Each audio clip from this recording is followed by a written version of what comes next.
ભાદ્રવા સુદ આઠમને ધરો આઠમના રૂપમાં ઉજવાય છે।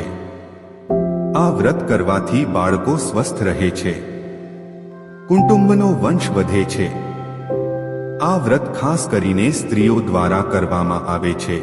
આવો જાણીએ આ વ્રતની વિધિ અને ધરો આઠમ વ્રતકથા। આ વ્રત ભાદ્રવા સુદ આઠમના દિવસે કરવામાં આવે છે। આ વ્રત કરનારે સવારે વહેલા ઉઠી જવું અને નિત્ય કાર્યથી પરવાની સ્નાન કરી લેવું। આ દિવસે ધરા એક પ્રકારનું ઘાસ ની પૂજા કરવી અને પ્રાર્થના કરવી કે જે રીતે ધરો વધે એ રીતે અમારા કુળનો વંશ પણ વધારજો। આ દિવસે ટાઢો ખોરાક ખાવો। ભોજનમાં ચોખાના લાડુ, ફણગાવેલા કઠોળના વડા વગેરે લઈ શકાય। આ વ્રત સંતાનોના કલ્યાણ માટે સ્ત્રીઓ દ્વારા કરવામાં આવે છે। આ દિવસે કોઈ પણ પ્રકારનું ઘાસ ન કાપવું। ધરો આઠમની કથા છે। પહેલા તમને અમારી વિનંતી છે કે અમારી ચેનલને સબસ્ક્રાઇબ કરવાનું ભૂલતા નહીં। ચાલો કથા શરૂ કરીએ। એક ગામમાં સાસુ વહુ પ્રેમથી રહેતી હતી। તેઓ ખેતરમાં મજૂરી કરીને પોતાનું ગુજરાન ચલાવતા હતા। વહુને એક દીકરો હતો। વહુ સાસુની આજ્ઞાનું પાલન કરતી હતી।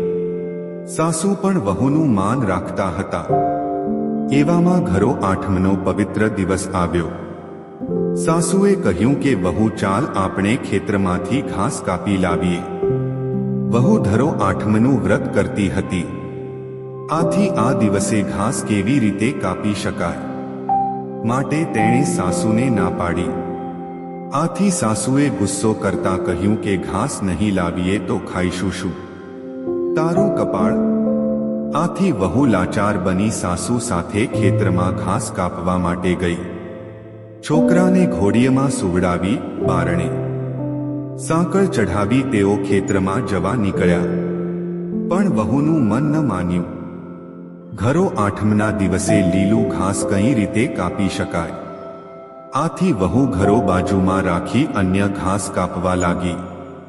સાસુ વહુ ઘાસ કાપીને ઘર તરફ જવા લાગ્યા। રસ્તામાં કોઈએ તેમને સમાચાર આપ્યા કે તમારું ઘર ભડભડ સળગે છે, માટે જલ્દી ઘરે જા। સાસુ વહુ તો આ સાંભળી હેબતાઈ ગયા અને ગભરાતા ગભરાતા ઘરે આવ્યા। જોયું તો તેમનું ઘર આખું બળીને રાખ થઈ ગયું હતું।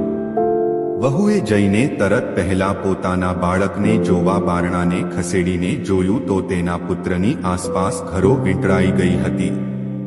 આ દ્રશ્ય જોઈ વહુ ખુશ થઈ અને સાસુને કહ્યું કે જુઓ, મારું ધરો આઠમનું વ્રત ફળ્યું। ધરો માએ મારા બાળકને બચાવી લીધું। સાસુ પણ આ જોઈ આશ્ચર્યમાં પડી ગયા અને ધરો આઠમના દિવસે ઘાસ ન કાપવાનો નિર્ણય લીધો। આવો છે આ વ્રતનો પ્રભાવ।